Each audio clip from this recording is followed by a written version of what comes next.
Le 13 septembre, Unicongo a ouvert ses portes lors d'une journée porte ouverte organisée à son siège tour jumelle de Mpila, à Brazzaville. Cet événement de grande envergure a réuni un panel diversifié, comprenant les ambassadeurs, des représentants des missions diplomatiques, des institutions internationales, des membres influents des administrations publiques, ainsi que des acteurs clés du secteur privé et de nombreux étudiants. Dans une ambiance constructive et collaborative, les participants ont échangé sur les enjeux économiques du pays. Soulignant l'importance d'un dialogue renforcé entre le secteur privé et les partenaires du développement, les interventions et discussions ont contribué à enrichir la réflexion autour du rôle de chacun dans la croissance économique nationale. Il est important pour une institution comme un patronat d'ouvrir ses portes au public afin de mieux informer sur ce qu'est un patronat, sur ses missions, sur le rôle important que nous jouons en termes de représentativité des intérêts du secteur privé et la place centrale que nous occupons dans le dialogue social au Congo pour que les gens comprennent exactement ce que nous sommes, ce que nous faisons et ce que nous apportons à la communauté. Unicongo, c'est le syndicat patronal le plus représentatif du Congo. Il existe depuis 1958, il a été créé en 1958 en même temps que la République du Congo, donc nous avons déjà plus de 65 ans d'existence. Je disais le plus représentatif parce que nous regroupons en notre sein l'ensemble des secteurs de l'économie formelle. Nous avons 16 fédérations qui regroupent nos adhérents, nous avons un peu moins de 400 adhérents et ces adhérents sont regroupés dans les fédérations qui partent de la banque, le pétrole, le parapétrolier, le transport, les services, toute la panoplie que vous imaginez de secteurs formels que nous avons au Congo. Et quand je parlais de représentativité, je pensais également à la typologie, mais aussi à la taille de nos adhérents. C'est-à-dire que nous avons des adhérents qui vont de l'établissement, de la TPE-PME, à la SA et au grand groupe international. Donc nous avons vraiment en termes de taille, de nature, d'origine des acteurs, une grande diversité. Et c'est ce qui nous permet de légitimer notre voix et notre prise de parole. C'est-à-dire que nous sommes représentatifs du secteur privé.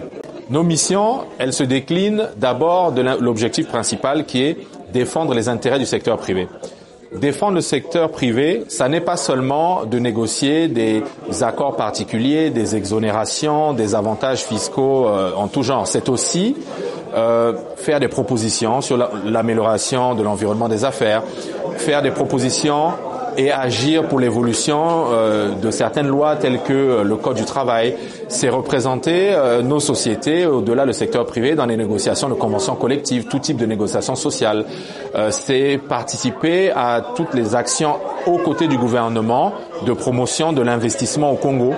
Mais pour pouvoir promouvoir l'investissement au Congo, il faut nous assurer qu'il est fait dans les meilleures conditions. C'est pour ça que je parlais tout à l'heure d'environnement des affaires. Et donc c'est pour ça que nous devons nous assurer, dans le dialogue avec le gouvernement, que nos demandes, nos sollicitations, nos suggestions soient prises en compte pour qu'on ait un environnement des affaires le plus sain possible au Congo.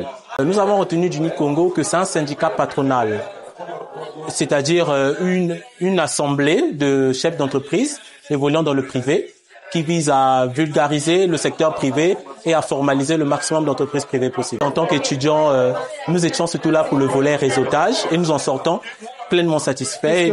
Nous allons contacter déjà ceux qui nous ont remis leur carte de visite et nous essaierons dans la mesure du possible d'être membres associés à Unicongo et aux différentes entreprises privées et éventuellement essayer de faire un peu du lobbying pour que d'autres étudiants comme nous puissent un peu se rapprocher des acteurs du privé et peut-être obtenir des stages ou des certifications, des formations, notamment e-campus, ou bénéficier du programme du mentorat.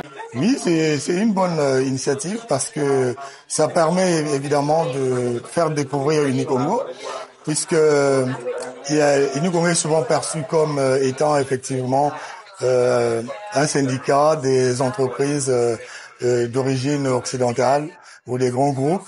Et c'est souvent l'image qui colle à Unicongo. Et que les petites sociétés n'ont pas normalement vocation à être à Unicongo, mais c'est qui est effectivement faux. Et aujourd'hui, ça permet de découvrir que non, toute sorte d'entreprise, en remplissant certaines conditions, peut adhérer à l'Unicongo. Unicongo a salué la participation active de tous les présents, marquant cet événement comme un succès majeur dans son engagement à promouvoir la coopération et à encourager de nouvelles initiatives en faveur du développement économique du Congo. Une prochaine série d'actions est déjà prévue pour renforcer cette dynamique.